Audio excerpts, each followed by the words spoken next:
The content in this magazine could contain references of topics and difficult subject matter that may be triggering. Please honor yourself, inner knowing, and proceed with whatever help or guidance you feel is intuitively aligned.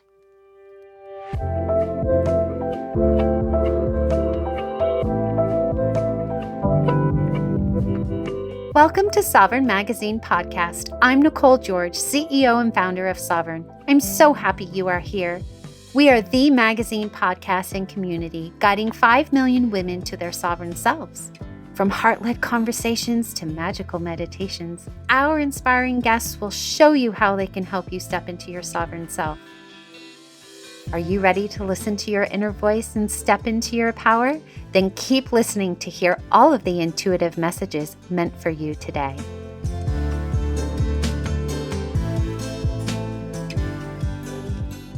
Hello, today I have the privilege of reconnecting with Chris Melville, Sovereign's in-house personal empowerment coach, alongside her transformative coaching sessions and workshops in our Sovereign community. Chris runs a thriving coaching practice and is a certified rapid transformational therapy practitioner.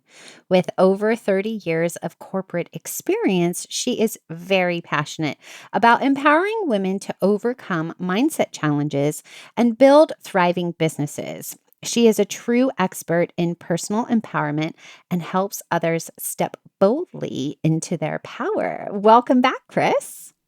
Hello, Nicole. It's so nice to be back. Today, we are exploring learning to forgive and forget, which is our theme for our June new moon issue. And in your article, Forgiving Your Past to Break Through Your Business Blocks, you talk quite a bit about childhood roles, especially like being kind of like the golden child, and how one might have their identity shaped around this, especially in their adult life, and how fears around success and visibility and self-worth might be creeping up around them based on this identity. And so you share how a client once was reluctant to sell his services because it stemmed from the guilt and fear of, him outshining others, and they were deeply rooted in his family dynamics. And what really stood out for me was your perspective on forgiveness as not a passive act, but as a tool for reclaiming your personal power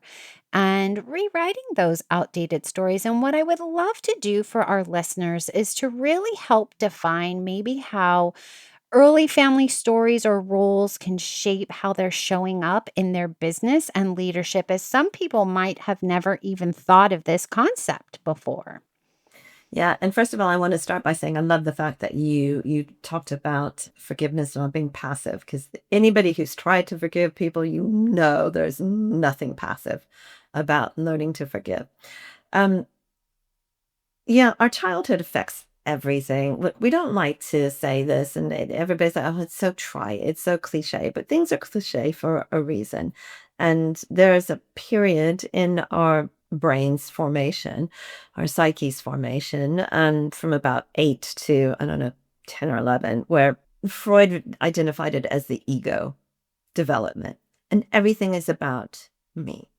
Everything is about me. And what that means is we take on responsibility for the way other people behave towards us. Children that don't feel loved, they believe it's their fault. They believe that they're unlovable. Children who have an abusive parent believe that they've done something in order to justify that abuse. And we carry these beliefs the rest of our life. And the issue with it is, we formed those beliefs at the same time that we believed in Santa Claus or the Easter Bunny. I've said this before on this podcast. We don't have those beliefs anymore because our rational mind has taken over. But when it comes to emotional beliefs, it's really hard for our rational mind to fight that. Yeah. Rational is always second place to emotion. Emotion is such a big driver. So yeah, we form these beliefs about, oh, I'm this or I'm that. And of course it's going to affect how we show up as an adult.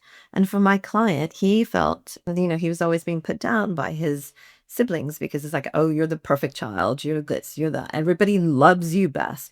And it has continued for him as an adult, not just in the way that he sees himself, but in the way his siblings see himself. They are still navigating that relationship the same way they did when they were 8 years old. Hmm.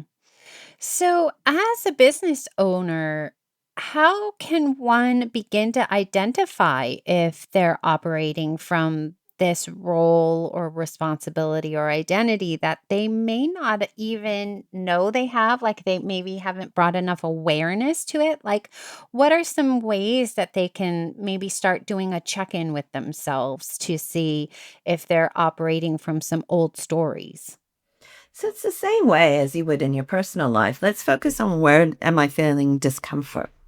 Where in my business am I feeling discomfort?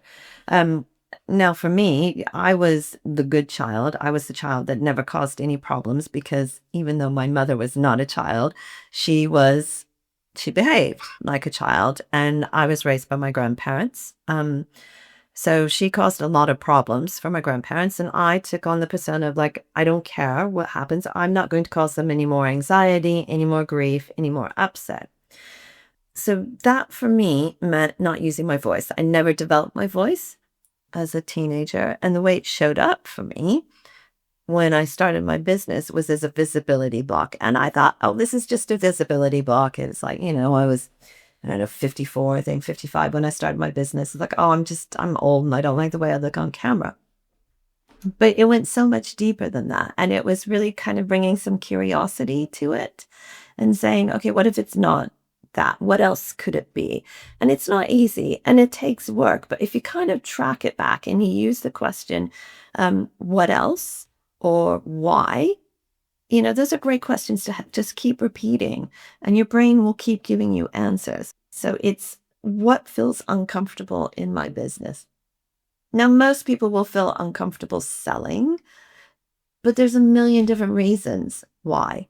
So let's figure out, do I feel uncomfortable selling my services because I don't believe in my services, because I don't believe in my self-worth? Or do I not feel comfortable selling my services because I have issues around money and I don't believe that I should have money, or I believe that money is evil? When you start to kind of track it back, that's the only way you can get rid of it. Willpower is not enough. It's like, I have to understand this so I can deal with it. Are you ready to be part of the movement of guiding 5 million women to their sovereign selves? Are you a woman who trusts her inner voice and is stepping into her power? Then subscribe to Sovereign Magazine, podcast, and community, where you can become part of our global community, because your journey to empowerment starts here.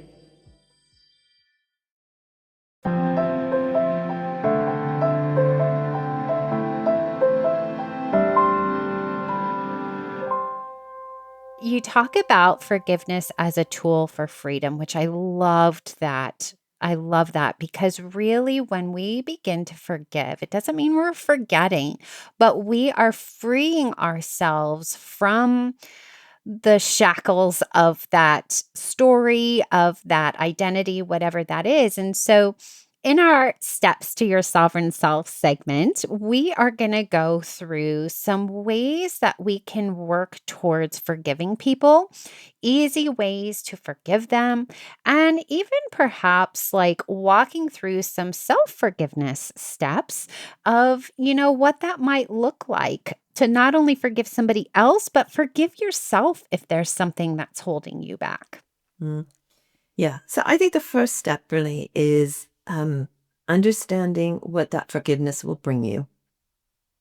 It could be a release of anger that you always carry with you. It could be um, a release of guilt that you carry. It could be even just stepping away from hatred of somebody. There's always, almost always, negative emotions that underlie forgiveness. And when we think about forgiving somebody, it's like, well, I want to move away from this pain. All right. That's the reason we want to. So we recognize what that pain is and what our life will look like without that pain, because there's a comfort that comes from keeping that anger. There's a comfort that comes from stepping into victim mindset and saying, this is not my responsibility. This is somebody else, and they did this to me. They need to be punished. But the reality is, you're not the person that's there to punish them. And if you were really given that choice, most people would not be able to go far enough to punish somebody, because again, it's about protecting themselves, and it's about the person that they want to be. So I think it's when you start to understand what you're giving up and recognizing that what you're giving up is something that will bring a better quality of life to you, as opposed to like, oh, I'm letting this person get away with it. It's like, no, I'm releasing this anger. So I now wake up every morning with like underlying anger. Like I carried so much anger. I remember I was probably in my late 20s, maybe even my early 30s, and I put my fist through a wall after a fight with my mother, even though we were living 8,000 miles apart. And I didn't want to be that. That for me was such a wake up call. So I don't want to be this person. I was at work, I was in the bathroom at work, and it's like, my God, I had to go out with this. It's embarrassing, that kind of behavior. And I've had clients who've come to me before and they want to work on healing, and it's because they are tired of apologizing for their behavior.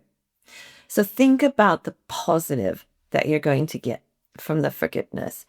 And understand that like forgiveness is a release. It's a freedom from a prison.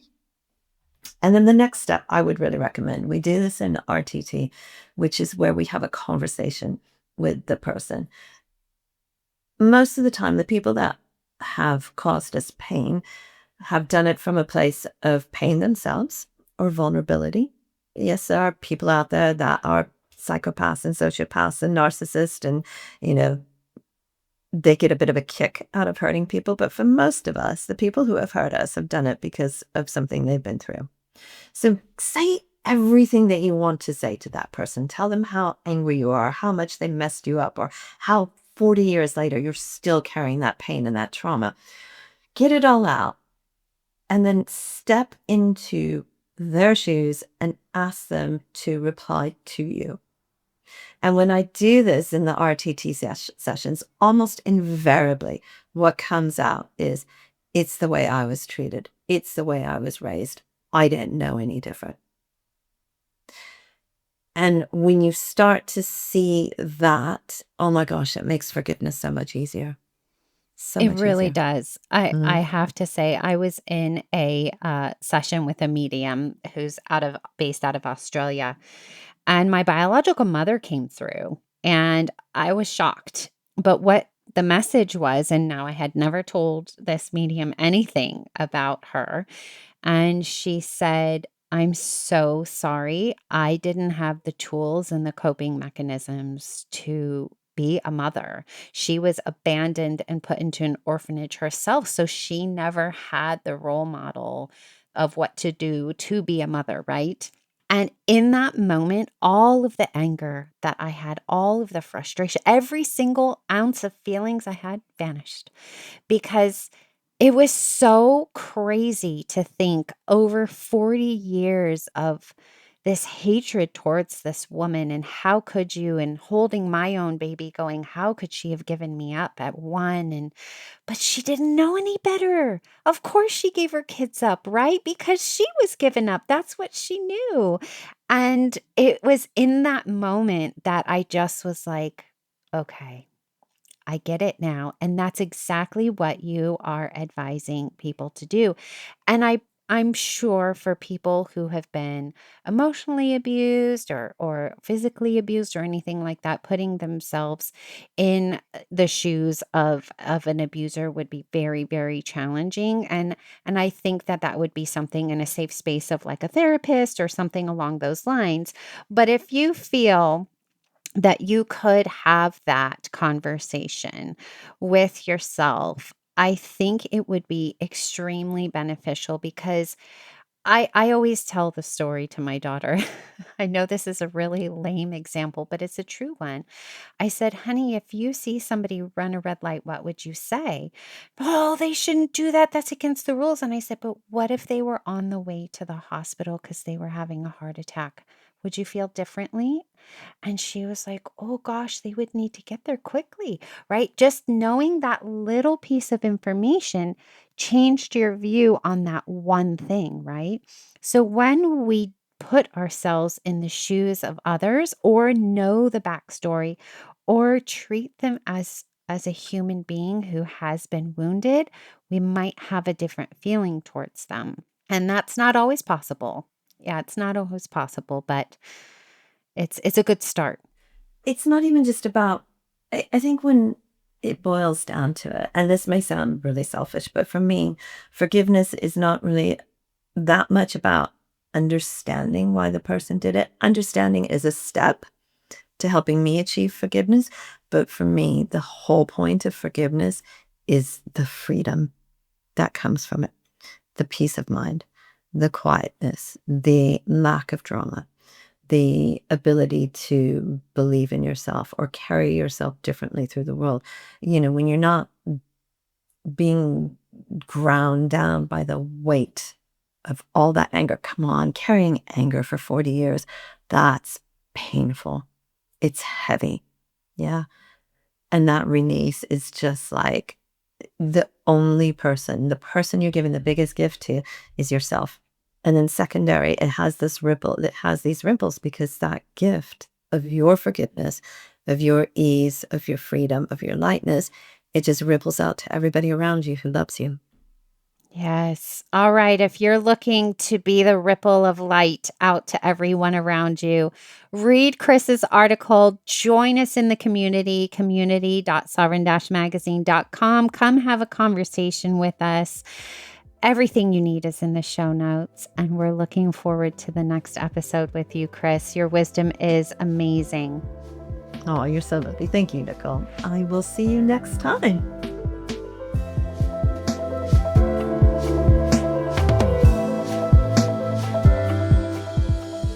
Thanks for listening. I'll be back tomorrow with another soul-led entrepreneur here to help you step into your sovereign self. Subscribe to our magazine and podcast and join our global community for all the magic. Details to connect with today's guest or join the movement are in the show notes. And if you enjoyed this episode, please leave a review. It helps us reach our goal of guiding 5 million women to self-sovereignty.